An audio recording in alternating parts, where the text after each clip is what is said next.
Hello, je suis Aline, coach business chez The Bee Boost. Après des années de freelance en tant que retoucheuse photo, je suis devenue coach business et j'aide désormais les entrepreneurs à booster leur entreprise. Si vous êtes à la recherche de stratégies, d'astuces, de retours d'expérience, de partage et d'une bonne dose de bonne humeur, vous êtes au bon endroit. Dans ce podcast, seul ou avec mes invités, je vous partage tout pour vous inspirer au quotidien, vous aider à atteindre tous vos objectifs et faire en sorte que vous puissiez développer le business de vos rêves. Alors, installez-vous confortablement et c'est parti pour l'épisode du jour. Hello à tous, bienvenue dans l'épisode 285 du podcast Je peux pas, j'ai business. J'espère que vous allez bien et que vous passez un bon été si vous écoutez cet épisode à peu près dans les dates de sa sortie. Et au programme d'aujourd'hui, on va commencer à anticiper la rentrée puisque vous m'avez demandé de faire un sujet d'organisation et tout spécifiquement sur le sujet de comment s'organiser pour la rentrée sans y passer forcément son été. Et pour ça, j'ai concocté un petit plan d'action en 3 jours, donc ça devrait vous prendre au plus 3 jours de temps dans votre été pour vous permettre d'anticiper la rentrée, de pouvoir vous organiser en conséquence pour ceux d'entre vous qui sont entrepreneurs, bien évidemment. Même si on va parler un petit peu d'organisation personnelle, d'organisation familiale, le gros de ce podcast concerne surtout et avant tout l'organisation business. Comme vous le savez, j'aime bien le dire et le répéter. Pour moi, septembre, c'est un petit peu le 2e janvier, c'est un petit peu la deuxième rentrée de l'année, le moment où on revient plein d'énergie, plein de bonnes résolutions, plein d'objectifs et plein d'envies, et on se sent une vraie détermination. On recrée un momentum autour de notre vie, de notre business, et on se dit, OK, c'est bon, j'y vais, je suis déterminée à faire des 4-5 derniers mois de mon année, des mois game changer qui créent une différence et qui m'aident à progresser vers mes objectifs. Donc, la rentrée, c'est vraiment pour moi le moment parfait pour repartir du bon pied, soit en continuant ce qui fonctionne pour vous, soit en profitant de l'été pour stopper, prendre une direction différente. Et pour vous partager un petit peu mon expérience personnelle, c'est exactement ce qui est en train de se produire de mon côté. C'est que l'été 2024, pour moi, est un énorme changement parce que je me rends compte que la première partie de mon année 2024, voire même la fin 2023, n'était pas du tout alignée avec ce que j'avais imaginé vivre, avec le lifestyle que j'avais envie de mener, etc. Je me suis retrouvée complètement débordée, submergée, avec une très grosse difficulté à gérer mes journées, mon énergie. J'avais l'impression que c'était mon business qui me dirigeait et non plus moi qui dirigeais mon business. Et je me suis sentie complètement cramée d'un point de vue énergie. Et c'est là que j'ai décidé déjà de prendre 3 semaines 100% off pour la première fois de ma vie et pouvoir prendre du recul et stopper ce qui ne fonctionne pas. Et surtout que je me suis dit, et j'ai également communiqué à mes proches et à mon équipe, que à la rentrée, il était hors de question de repartir sur les mêmes bases et qu'il y allait y avoir de gros changements en matière d'organisation et en matière aussi, on va dire peut-être de répartition des tâches. Mais là, j'ai pas envie de trop m'avancer, sinon je suis déjà en train de spoiler mon épisode. Donc, si comme moi, vous êtes de la team qui se dit actuellement, je veux profiter de l'été pour faire une espèce de pause, reset et de recommencer sur des bonnes bases, d'arrêter une trajectoire qui me plaît pas vraiment dans mon business, alors vous êtes aussi au bon endroit. Et d'ailleurs, je vous rappelle que pour cet été, je vous ai créé un cahier de vacances, quelque part un cahier d'exercices pour votre business. Il est 100% gratuit et vous pouvez le télécharger à l'adresse thebeboost.fr/285 comme le numéro de cet épisode de podcast, donc thebeboost.fr/285. Au programme, 5 exercices à faire pour booster votre business pendant l'été et le préparer pour la rentrée. Ok, donc c'est parti pour notre plan d'action en 3 jours. Vous allez voir qu'il y a des phases qui vont prendre une demi-journée et d'autres qui vont prendre une journée. Et l'objectif pour moi, c'est de vous aider à bien vous organiser pour la rentrée sans sacrifier tout votre mois d'août, à essayer déjà d'anticiper et de préparer la rentrée, que vous puissiez quand même profiter de vos vacances ou profiter à défaut de l'alchimie de ce mois d'août qu'on connaît un peu tous. La première tâche que je vous recommande de faire, c'est de faire un gros ménage dans votre business, de profiter de l'été et du calme de l'été. Donc encore là, malheureusement, je ne m'adresse pas à tous ceux d'entre vous qui ont un business saisonnier qui est en plein boom pendant l'été. Je pense tout particulièrement aux professionnels du tourisme, de la restauration ou à tous ceux qui ont un métier qui touche au domaine de l'événementiel ou du mariage, où là, bien souvent, c'est une saison haute pour vous. Par contre, pour les autres, on peut profiter de l'été pour faire un énorme ménage dans son business. Et là, j'estime cette tâche à peu près une bonne journée de travail. Et c'est une des consignes que j'ai données à mon équipe pour les occuper pendant que je ne serai pas là, pendant que je serai en vacances. Et pour vous dire exactement ce sur quoi nous on va faire de ménage, c'est faire du ménage dans notre logiciel d'email marketing. Donc nous on utilise ActiveCampaign, mais vous pouvez utiliser Mailchimp, MailerLite, ConvertKit, Sendinblue, Brevo, tous ces logiciels-là. Et on va cleaner les tags, les étiquettes, les listes, les automatisations, etc. Supprimer les contacts qui ne sont plus engagés depuis longtemps. Bref, faire un petit peu un gros ménage et table rase. On va également nettoyer tous les dossiers de notre drive. On va faire une repasse. Qu'est-ce qu'on utilise, qu'est-ce qu'on n'utilise plus, qu'est-ce qui peut être optimisé. On va faire un ménage dans tous les outils, les licences, les accès utilisateurs qu'on utilise. Est-ce qu'il y a des licences qu'on paye dont on n'a plus besoin? Est-ce qu'il y a des outils qu'on paye dont on n'a plus la nécessité? Est-ce qu'il y a des accès que certains anciens prestataires auraient encore un outil dont on aurait oublié de retirer l'accès, auquel cas il va falloir le faire? Bref, de prendre du temps pour faire un ménage sur toutes ces micro-tâches du quotidien qui sont pas du tout prioritaires, mais qui sont quand même présentes généralement dans la to-do list d'un business. On va également profiter pour faire un ménage sur le site internet, nettoyer les plugins, supprimer les pages qui n'ont plus lieu d'être, mettre à jour celles qui ont besoin de l'être. Pareil, regarder qui a accès au site, est-ce que tout est toujours pertinent, etc. On va faire un ménage dans les abonnements. Un ménage dans notre outil de gestion de projet. Donc nous, on utilise ClickUp, mais je sais que beaucoup d'entre vous, vous êtes sur Notion ou alors sur un autre logiciel type Asana, Monday, etc. Donc là, on va faire un ménage dans les projets, dans les process, dans les listes. Est-ce que tout est toujours utilisé? Est-ce qu'il y a des choses qu'il faut mettre à jour? Est-ce qu'il y a des choses qu'il faut au contraire archiver? Et enfin, on va faire un ménage dans les automatisations. Est-ce qu'il y a des automatisations qu'on pourrait mettre en place? Est-ce qu'il y a des choses qu'on n'a pas encore automatisées mais qui pourraient l'être? Auquel cas, c'est le bon moment de le faire. Ou à contrario, est-ce qu'on a des automatisations qui ne nous servent plus ou qui ont besoin d'être mises à jour?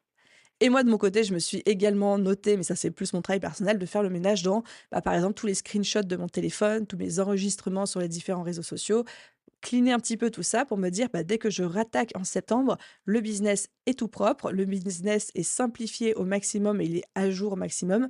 Les bases sont clean, les bases sont stables et c'est le moment de pouvoir scaler. D'ailleurs, à la rentrée, début du mois de septembre, je vous prépare un épisode de podcast sur mes stratégies pour la rentrée 2024, qui est un petit peu un épisode de podcast historique que je fais tous les ans début septembre. Je suis en train de le préparer à l'heure à laquelle j'enregistre cet épisode, donc j'ai hâte aussi de pouvoir vous le partager. Donc voilà, faire un gros ménage dans son business pendant l'été. Et à ça, on pourrait même rajouter un ménage dans votre bureau, donc un ménage physique, dans votre garde-robe. Vous pouvez jeter, revendre, donner tout ce que vous n'utilisez pas, tout ce que vous ne portez pas, et utiliser l'été pour faire un énorme ménage et pouvoir se dire, quand je rattaque en septembre, tout est clean, tout est utilisé et je n'ai rien qui traîne, je n'ai pas de charge mentale et je n'ai pas non plus de charge physique à gérer. Je trouve que c'est un luxe et une sensation incroyable qui donne envie d'aller de l'avant. Alors, je sais que personnellement, je suis complètement maniaque, psychorigide et attachée à ce que tout soit rangé dans des cases, que ce soit digital ou physique.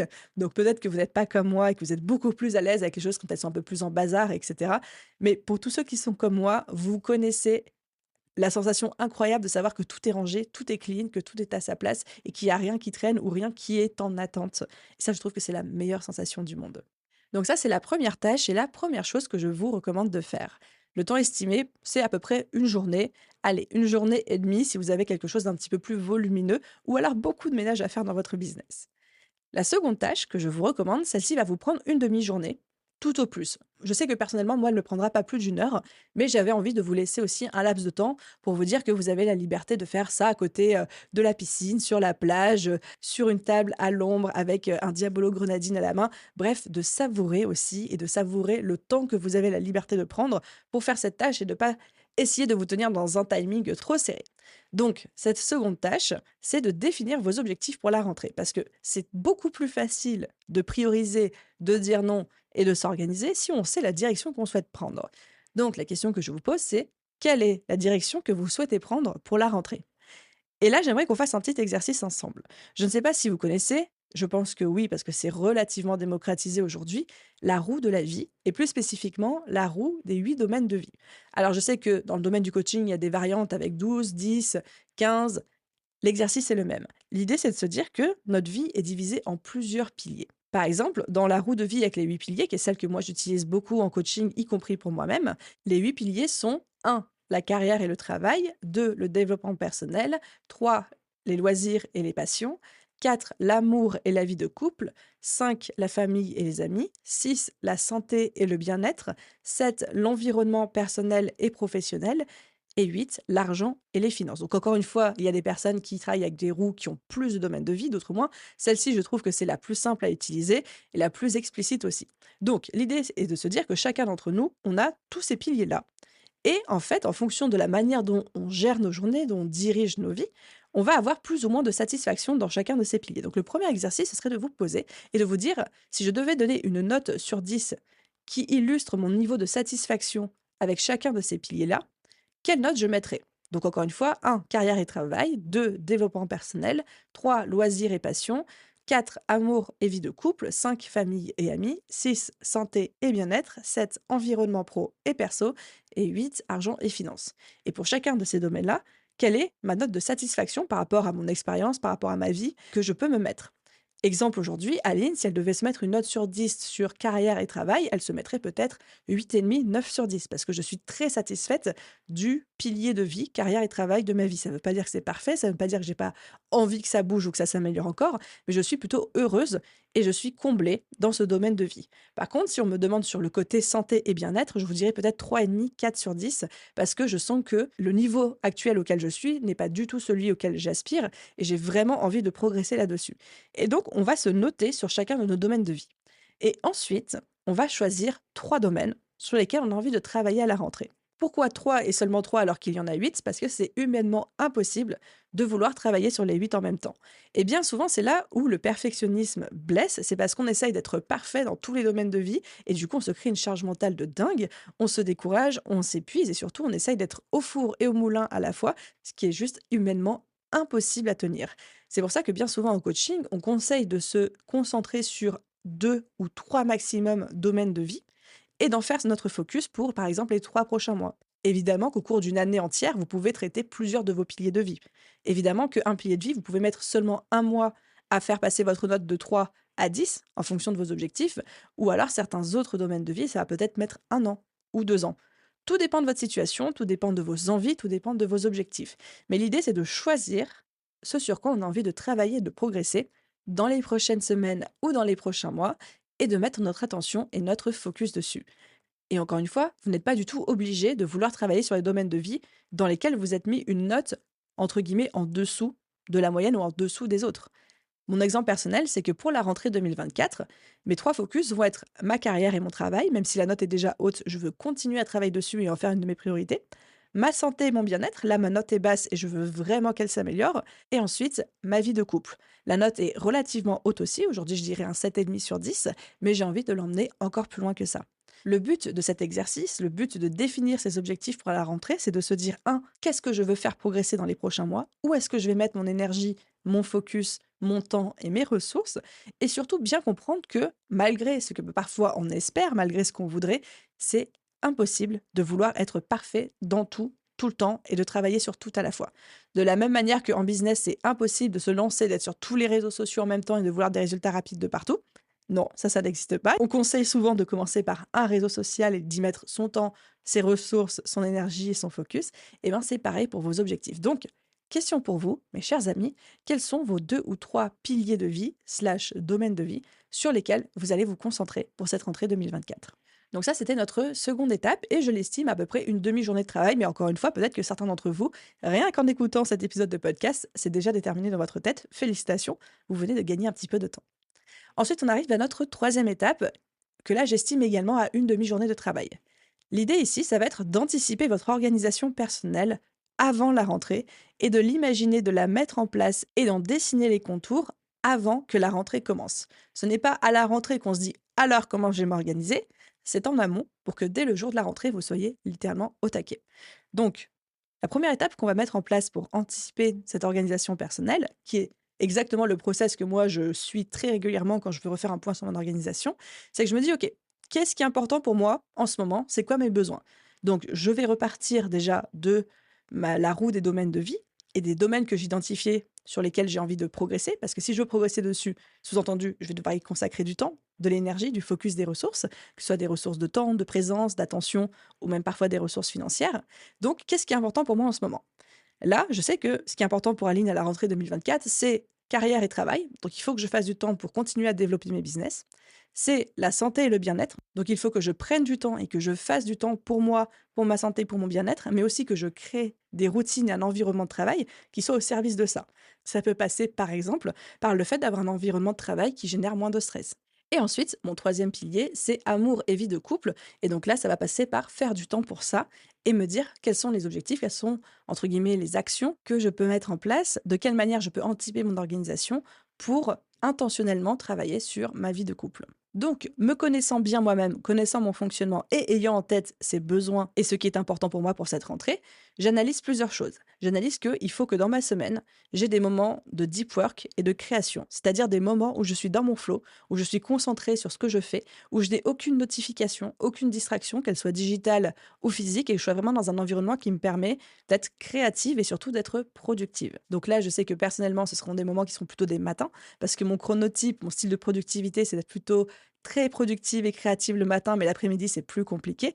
Donc voilà, ça me donne une première indication. La deuxième indication, c'est que j'ai pu observer au cours des 6 derniers mois que le lundi était souvent une journée où j'avais énormément de tâches à faire. Et en fait, je terminais la journée assez épuisée et généralement assez tard. Ça a été des journées où je faisais le plus souvent 10 à 12 heures de travail effectif, hein, donc je compte pas les pauses.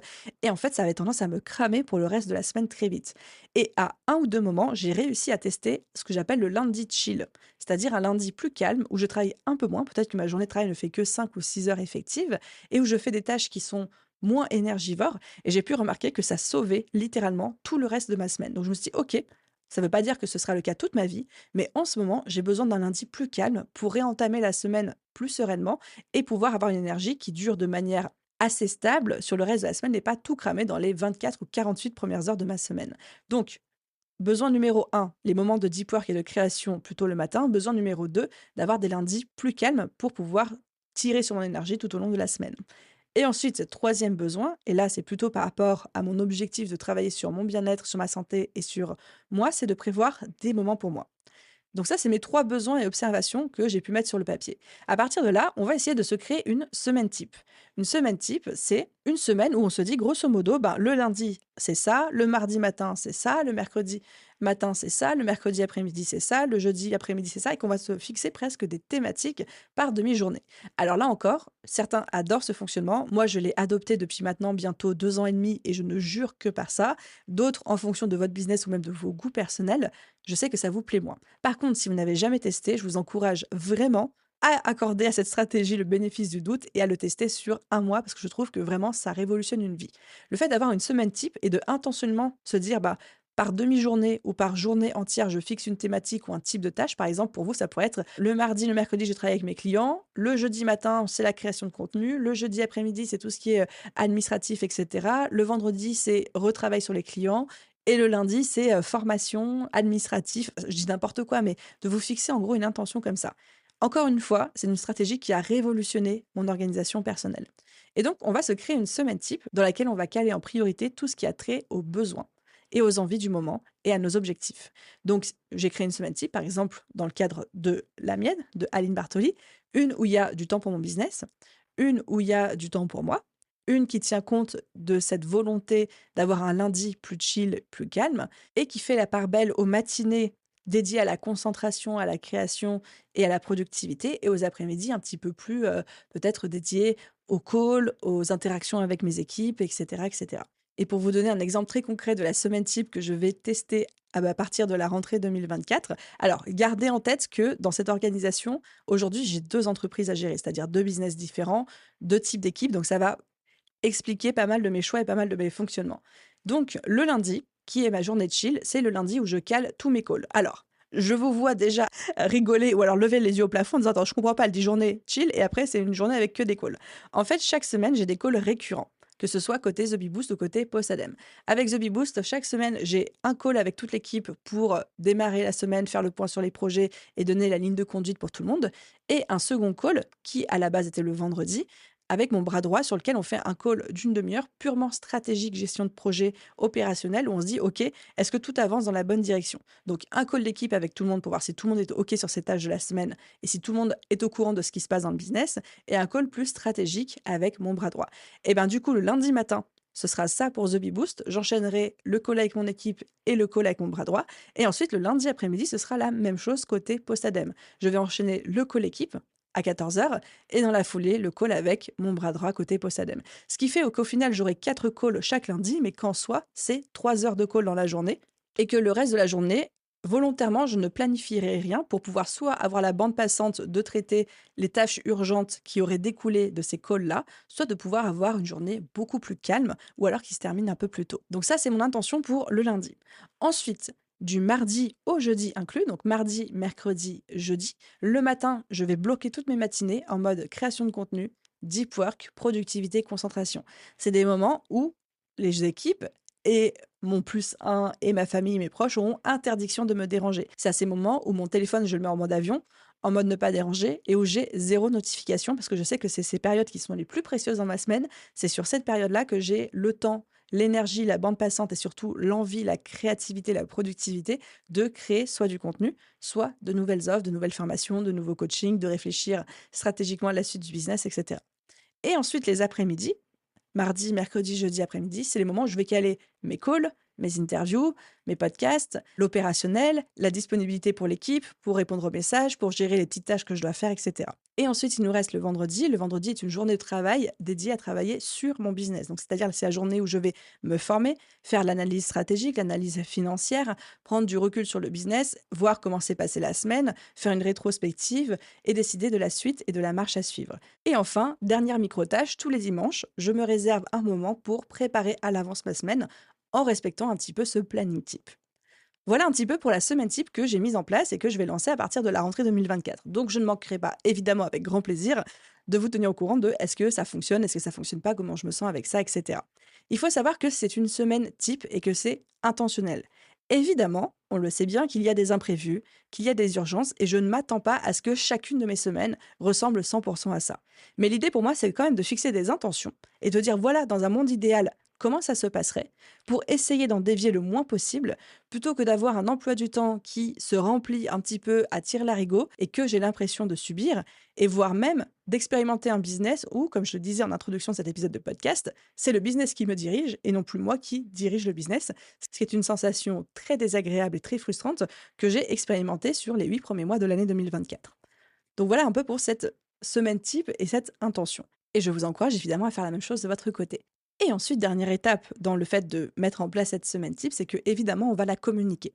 On va la communiquer à ses proches, on va la communiquer à sa famille. Moi, je vais la communiquer à mon équipe, où je vais leur dire, voilà, par exemple, le matin, je ne suis plus disponible, sauf méga urgence, je ne serai pas connectée sur Slack. Merci de réserver tous vos messages plutôt pour l'après-midi, ou alors si vous m'envoyez des messages le matin, sachez que je n'y répondrai pas avant l'après-midi. Par contre, si urgence, privilégiez par exemple WhatsApp. Et vous, de votre côté, que vous ayez une équipe ou pas d'équipe, le fait de communiquer auprès de votre famille, par exemple, vos disponibilités ou vos indisponibilités, peut être aussi une très très bonne manière de préserver des moments pour travailler efficacement sur votre business. Et même si aujourd'hui, par exemple, vous êtes maman, vous travaillez à domicile, vous avez les enfants, vous êtes interrompu constamment, de pouvoir dire à votre mari, bah, tous les vendredis matins, c'est mon moment de travail en deep work sur mon business. J'aimerais que de 8h30 à 12h30, 13h30, tu prennes en charge les enfants, ou alors personne ne me dérange, même si c'est une demi-journée dans la semaine, c'est déjà une demi-journée où vous allez pouvoir être super efficace et une demi-journée qui peut être un vrai game changer à l'intérieur de votre business. J'ai même entendu parler de maman qui me racontait, et j'adorais l'astuce, qu'elle mettait une chaussette rouge sur la poignée de la porte de leur bureau et que quand il y a la chaussette était là, les enfants n'avaient pas le droit d'entrer, mais dès qu'elle enlevait la chaussette, les enfants pouvaient alors rentrer et en fait, toute la famille s'est très bien pliée au jeu. Donc mettre en place une semaine type, c'est parfait, c'est une très bonne idée. S'il est tout aussi important aussi de communiquer cette semaine type, d'expliquer aussi pourquoi vous choisissez de fonctionner comme ça auprès de vos équipes, de vos proches, de votre famille et de toute personne susceptible de penser qu'ils peuvent vous déranger un petit peu n'importe quand ou vous solliciter à longueur de journée. Donc ça, c'était la troisième tâche et je l'estime environ une demi-journée de travail. Ensuite, la quatrième et dernière tâche de notre plan d'action sur 3 jours, elle va prendre une journée. Et cette tâche, c'est de mettre en place un suivi d'organisation qui soit clair. Donc, évidemment, aucune organisation n'est parfaite. Et comme je vous le disais, évidemment que toutes vos semaines vous ne vont pas ressembler forcément à votre semaine type. C'est normal. L'idée encore est de fixer une intention et une direction et de pouvoir à chaque fois s'y coller le plus possible. Mais pour que tout ça ait le plus de chances de tenir ou alors de coller le plus possible à votre semaine type, que vous-même vous puissiez conserver l'envie, le momentum, que vous puissiez rester productif, savoir exactement ce que vous avez à faire et ne pas perdre une demi-heure, 3 quarts d'heure chaque matin à essayer de vous dire bah, sur quoi je travaille aujourd'hui. L'idée, c'est d'avoir un suivi d'organisation. Suivi d'organisation, c'est un mot peut-être un peu complexe, mais qui va désigner par exemple un agenda, un suivi de projet ou toute application slash outil qui va vous permettre de faire un suivi de votre organisation et un suivi de votre quotidien. Donc moi, personnellement, je sais que j'utilise beaucoup ClickUp pour l'équipe, j'en ai parlé, qui est un logiciel de gestion de projet, de suivi de projet. Et j'utilise aussi Notion, qui est un logiciel, on va dire, d'organisation, de gestion de projet, qui est un petit peu hybride, de prise de notes, mais que j'aime beaucoup, mais qui est plutôt pour toute ma partie personnelle, dans le sens où j'ai ma to-do list, j'ai mes notes, j'ai mes idées, j'ai mes brainstorming, mais tout ce à quoi mon équipe n'a pas besoin d'avoir accès parce que c'est mes notes personnelles à moi, c'est sur mon Notion. Par contre, tout ce qui a trait à la gestion et au suivi de projet du business de manière générale, là, tout est sur ClickUp. Je sais que personnellement, j'évite au maximum, et j'en fais, mais c'est extrêmement rare, les to-do list papier ou de commencer à prendre des notes sur mon téléphone, etc. Parce que du coup, ça commence à décentraliser les informations. Et moi, j'aime bien savoir que tout est à un seul endroit et facilement retrouvable. Mais l'idée est de vous dire, dans cette tâche que j'estime du coup à une journée, c'est comment est-ce que vous allez faire en sorte de suivre votre organisation au quotidien? Où est-ce que vous allez prendre vos notes? Où est-ce que vous allez brainstormer? Où est-ce que vous allez noter votre to-do list? Où est-ce que vous allez suivre l'avancée de vos projets et de vos objectifs? Où est-ce que vous allez pouvoir faire vos rétrospectives? Et ma réponse, et celle que je vous encourage à suivre aussi, c'est de vous dire, il faut que ce soit un seul endroit. Un seul endroit qui me permette d'absolument tout regrouper. Donc encore une fois, moi je suis de la team digitale et j'ai choisi Notion pour faire ça, mais vous pouvez évidemment faire ça sur papier, cahier, agenda, calendrier ou tout autre logiciel que vous aimeriez, que vous utilisez actuellement. Je sais que certains d'entre vous, vous êtes déjà méga organisés, vous avez des notions de psychopathe et tout, ça me donne trop envie, je suis trop jalouse à chaque fois. Mais si ce n'est pas encore votre cas, vous pouvez tout à fait commencer à mettre en place ce planificateur, cet agenda, cet outil qui vous fait rêver, de vous dire voilà, à partir de maintenant, je m'engage à ce que toute mon organisation soit sur cet outil et exclusivement sur cet outil-là. Et j'en profite pour partager une de mes astuces préférées du moment, c'est que j'use et j'abuse des rappels sur mon téléphone. Rien, rien, et je dis bien rien, n'est dans ma tête et seulement dans ma tête. Tout est toujours noté quelque part. Déjà parce que je traite à la journée un volume d'informations qui est tel qu'il est impossible humainement que je me souvienne de tout, ou alors je m'en souviens, mais genre 1000 jours trop tard. Et deux, comme ça, moi, en termes de charge mentale, ça me soulage énormément parce que je sais que je n'ai pas besoin de compter sur mon cerveau pour me rappeler les bonnes choses au bon moment. Comme je sais que absolument tout est noté et facilement retrouvable en cas de besoin, alors j'ai très peu de charge mentale par rapport à l'organisation du quotidien. J'en ai par rapport à autre chose sur le sujet du business et autres, mais en tout cas pas sur cette question d'organisation, de rappel des rendez-vous, des tâches à faire, de productivité, etc. Et je n'hésite pas, quand j'ai des petites tâches que j'ai peur d'oublier, de le mettre sur des rappels sur mon téléphone. Un exemple tout bête, c'est que j'ai programmé un rappel sur mon téléphone une fois tous les 3 mois pour nettoyer mon lave-vaisselle et mon lave-linge, où je les fais tourner avec chaleur maximale, vinaigre blanc, etc. pour, on va dire, désincruster un bon coup, dégraisser un petit peu. J'ai la même chose pour nettoyer mes canalisations tous les 6 mois à peu près. Donc, ce genre de rappel qu'on a tendance à toujours oublier, moi je me fie 100% à mon téléphone pour ça, y compris pour des petites tâches du quotidien, quand elles sont parfois trop infimes pour figurer sur ma to-do list, mais que je veux m'assurer de ne pas les oublier. Ou bien, par exemple, quand je suis en train de marcher, que c'est, on va dire, trop compliqué, alors on s'entend, mais trop complexe pour moi d'ouvrir mon téléphone, mon Notion ou quoi pour ajouter une tâche à ma to-do list, auquel cas j'utilise juste l'assistant vocal du téléphone. Donc sur iPhone, c'est Siri, et il me semble que sur les autres, c'est Alexa, ou enfin bref, vous voyez un petit peu de quoi je parle, et je lui dis juste, bah, rajoute à moi un rappel aujourd'hui à 15 heures pour me rappeler de faire X ou Y chose. Et ça marche extrêmement bien, et c'est très efficace. Donc voilà pour cette quatrième et dernière tâche qui consiste à mettre en place un suivi d'organisation clair. Et ça me permet de clôturer ce plan d'action sur 3 jours en 4 étapes sur comment bien s'organiser pour la rentrée sans y passer son été. Donc si vous êtes prêt à consacrer 3 jours à faire l'ensemble de ces tâches, vous allez avoir une organisation au carré et une direction claire pour votre rentrée. Donc pour vous rappeler un petit peu les étapes, 1, c'est faire le ménage dans votre business. J'estime ce temps à une journée. 2, définir vos objectifs et vos envies pour la rentrée, sur quel domaine et pilier de vie vous allez travailler. Là, j'estime le temps de travail à une demi-journée maximum. 3, c'est d'anticiper votre organisation personnelle et de vous créer une semaine type qui va fixer la direction que vont prendre vos semaines. Là, j'estime le temps à une demi-journée maximum. Et 4, mettre en place ce suivi d'organisation claire. Là, j'estime la mise en place à une journée si vous partez de zéro, mais si vous avez déjà une bonne base, eh bien, ça va vous prendre vraiment largement moins de temps. Donc, 3 jours au grand maximum, mais pour les plus organisés d'entre vous, ou ceux qui ont déjà proactivement commencé à travailler dessus même inconsciemment sans s'en rendre compte, peut-être que ça va vous demander seulement une journée de faire l'ensemble de ces tâches. Et avec ça, vous allez avoir une organisation au taquet pour la rentrée et surtout, encore une fois, une direction claire parce que c'est bien souvent ce qui manque. La meilleure organisation sans direction claire ne vous servira strictement à rien, à part à crâner devant vos potes en disant «Regarde à quel point mon Notion il est beau, il a des couleurs et des images». Et c'est pas du tout ce qu'on veut. Et j'avais envie, avant de vous quitter, de vous partager des toutes petites astuces d'organisation et de productivité supplémentaires que j'utilise énormément et qui fonctionnent très très bien. La première chose, et ça va plaire aux maniaques de l'organisation comme moi, c'est d'avoir le réflexe que une chose a une place et de ne pas pouvoir avoir plein d'options pour ranger un objet. Si vous savez que chaque objet a sa place qui lui est dédiée, ça va devenir beaucoup plus facile pour vous de les ranger. Vous allez avoir la tendance à les ranger tout de suite et du coup à avoir beaucoup moins de désordre qui s'installe sur le moyen ou le long terme et surtout, bye bye la charge mentale. Deuxième astuce, la fameuse astuce des si ça me prend moins de 2 minutes, je le fais immédiatement. Par exemple, si quelqu'un me confirme un dîner, un déjeuner, je vais immédiatement le noter dans mon agenda. Je ne vais pas me dire ah trop cool, super, merci, et ensuite repasser le message en non lu pour me rappeler de noter dans l'agenda plus tard. Non, je le fais immédiatement, comme ça je m'enlève ça de la tête, tout en m'épargnant la charge mentale de devoir me rappeler de noter dans mon agenda que j'ai un dîner pour ne pas l'oublier. Troisième astuce qui fonctionne très bien avec mon plus 1, on a créé un calendrier partagé dans lequel chacun d'entre nous met ses obligations personnelles ou alors ses obligations professionnelles qui pourraient déborder sur le perso.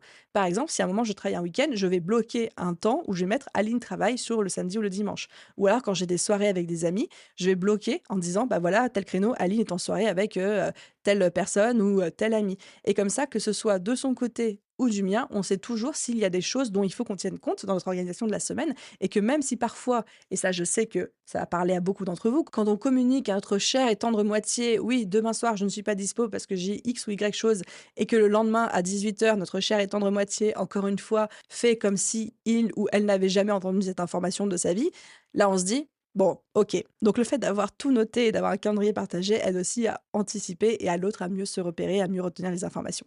Donc ça fonctionne très bien et je connais plein de familles qui ont des calendriers partagés et qui me disent: «Bah, ça nous change la vie». Quatrième astuce, c'est de planifier les menus de la semaine et de batch cooker. Moi, je fais partie de ces personnes qui je n'arrive pas le soir à décider à peu près de ce que je veux manger en fonction de ce qu'il y a dans mon placard. Ça me prend une charge mentale de dingue. Je peux rester littéralement 20 minutes sans bouger devant mon placard, sans savoir quoi manger. Autant ça ne me le fait pas trop devant la garde-robe, autant devant les placards, c'est horrible. Alors que quand j'ai fait mes courses et que j'ai anticipé et préparé à l'avance tous les menus de la semaine, déjà ça m'enlève encore une fois une charge mentale de dingue, ça me fait gagner beaucoup de temps et ça m'assure aussi de garder une alimentation plus équilibrée, plus saine sur la semaine et d'être moins sujette à oh là là, j'ai une journée de merde, donc ce soir je vais me faire plaisir et j'ai mangé X choses. Et puis bah, quand on enchaîne plusieurs journées un peu bof, bah, on se retrouve parfois à avoir une semaine qui est pas top d'un point de vue alimentation. Et puis quand comme moi, on a envie de privilégier son bien-être, sa santé physique et mentale, l'alimentation est un des piliers très importants, à travailler, on va dire. Et ensuite, cinquième et dernière astuce que je peux vous partager, c'est de simplifier les choses au maximum. Je sais que je vous en parle souvent, mais plus vous arrivez à simplifier les choses, plus vous allez pouvoir avoir un business qui se développe rapidement, garder de la réactivité, vous libérer de la charge mentale et surtout pouvoir augmenter même ne serait-ce que votre marge, votre bénéfice, votre chiffre d'affaires. Donc, gardez les choses simples. Évidemment, plus un business grossit, plus il y a de la complexité qui arrive. Ça, c'est inévitable. Par contre, même cette complexité, on peut la réduire au minimum et on peut l'optimiser pour ne pas que votre business, en grossissant, devienne une espèce d'énorme machine qui finisse par vous bouffer vivant. L'image est peut-être un petit peu forte, mais je pense que vous avez compris mon propos. Donc, essayez de simplifier les choses au maximum, que ce soit d'un point de vue perso, d'un point de vue pro, que ce soit d'un point de vue digital, d'un point de vue physique. Apprenez à aimer la simplicité. Vous allez voir à quel point ça fait du bien, à quel point ça rapporte de la sérénité aussi dans notre vie. Voilà les amis, pour cet épisode sur comment bien s'organiser pour la rentrée sans y passer tout son été. J'espère que cet épisode vous aura plu. J'ai une question pour vous, et si vous avez envie de jouer le jeu, vous pouvez venir me répondre et m'envoyer un petit message sur Instagram. Quelle est la chose que vous avez retenue ou appris pendant cet épisode de podcast? Si vous deviez ne retenir qu'une seule chose, laquelle ce serait? Je vous attends dans mes messages privés sur Instagram, même si je serai en vacances au moment où cet épisode sort. Je sais que je vais attendre, lire et répondre à vos messages avec beaucoup d'attention. J'espère que cet épisode vous a plu. Comme d'habitude, si c'est le cas, n'oubliez pas de laisser une note et un commentaire sur la plateforme de votre choix. Et à vous tous, je vous souhaite une excellente journée, soirée, après-midi, nuit, où que vous soyez. Je vous souhaite un bon été et je vous dis à très vite dans un prochain épisode. Bye tout le monde!